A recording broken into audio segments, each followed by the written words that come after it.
Alright, working on lab number 11 here. And really, we're going to be working on lab 11, lab 15, and the back end, or the second part of lab 3. Okay? And basically what this is testing of, whoops, sorry, I'm good at kicking you here. Testing of a weld plate for defects. Okay? We've got a dual element shear wave transducer. That's the one I just happen to have on there, so that's the one we're going to use. Doesn't matter really. We're just going to use a shear wave transducer to do shear wave inspection. So let's calibrate this thing back up. Make sure we're on our 4 and 9, which I've already done that. So really, we're on a 4 and 9. So we would adjust our velocity and delay and range and all that kind of stuff to get us there.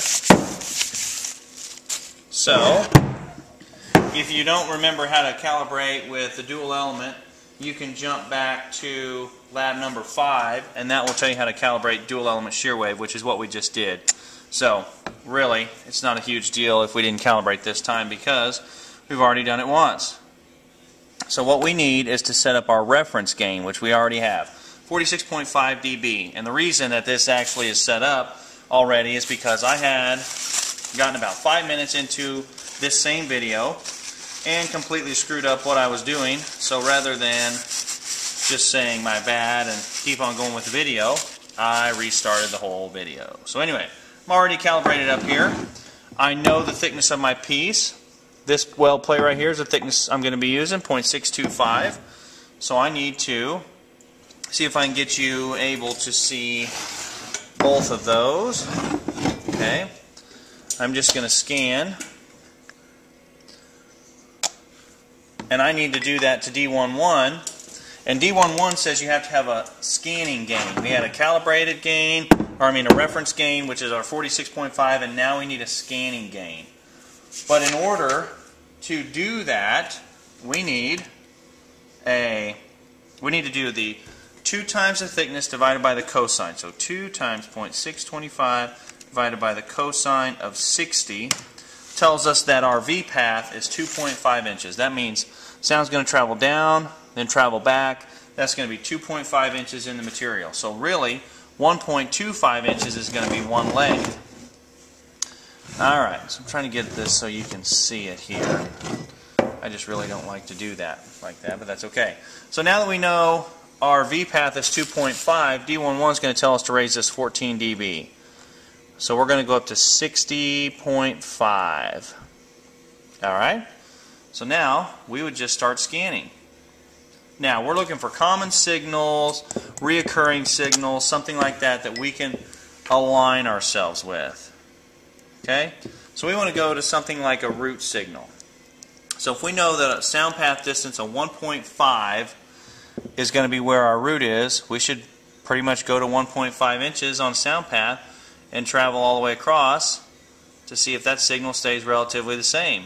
If it does, that's our root. Okay? So we know that pretty much, if we take that thing, I'm going to turn it a little bit more so you can kind of see here. If we take a signal to 1.5 inches, okay, we've got a good reflector off the back side of that root right through there. So it stays pretty much the same. We know there's something there. Okay, and in this case it's going to be the root. So we move back and forth. We know we have a root signal in there about 1.5.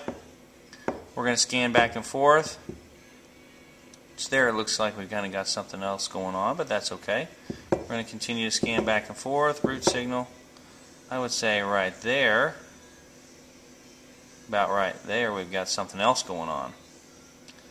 Okay, about 2.1 inches. So I would mark that. I'm not going to mark it right now. Matter of fact, it surely does look that way. Okay, so there's that. Let's back it back up here. Find it again. So there's our root signal. So really we come up like that. Okay, still on the root. Backing up. Okay.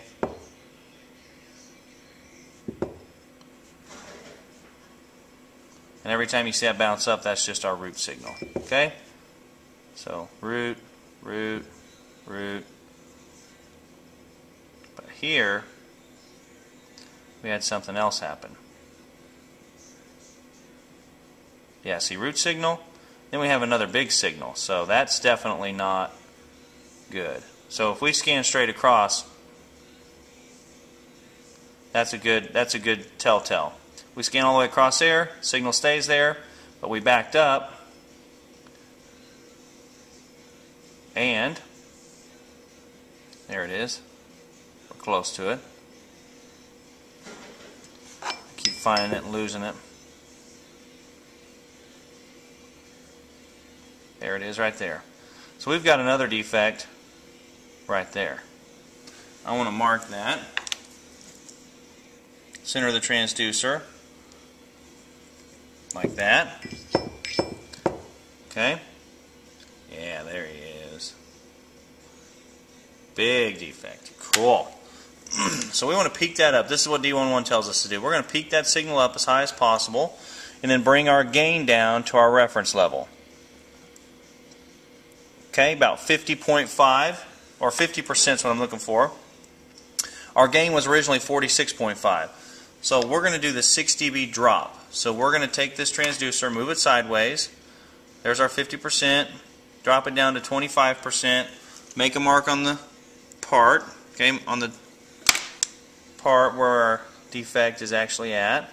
Okay. There we are. Drop it to 25 again. Make another mark on the other side. We make that other mark. Now we know that this defect is X length, which we just measure that. Measure that's about 0.3 inches wide. So I would take that measurement and mark that on my paper as 0.3 inches wide. And then I want to know where it is. So if I do my calculation for surface distance, which is sound path distance times the sine, my sound path distance was about, let's crank that back up to our scanning gain just for kicks and grins here. Find our defect, which he's right there. Get the peak back up. There it is. Sound path distance of about 2.1 inches. So 2.1 times, not divided, you moron, times the sine of 60. That's telling me my sound path distance is 1.8 inches from my beam exit point. So I go to 1.8 inches. That's going to tell me it's back off of the root just a little bit. So I'm going to make a mark. Then I'm going to do sound path distance times the cosine of the angle. So 2.1 times the cosine of 60.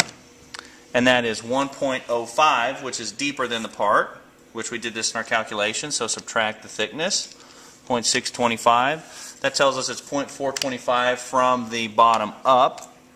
Subtract the thickness again. And that tells us it's 0.200 from the top down. Alright? So now we know where our defect actually is. Back off the center of the weld about ½ an inch, and it's about 0.2 inches deep in the part. So really, not too bad. We know the size, we know the length, and we know where it is from our transducer. Any questions on that, you can just email me, as you have in the past.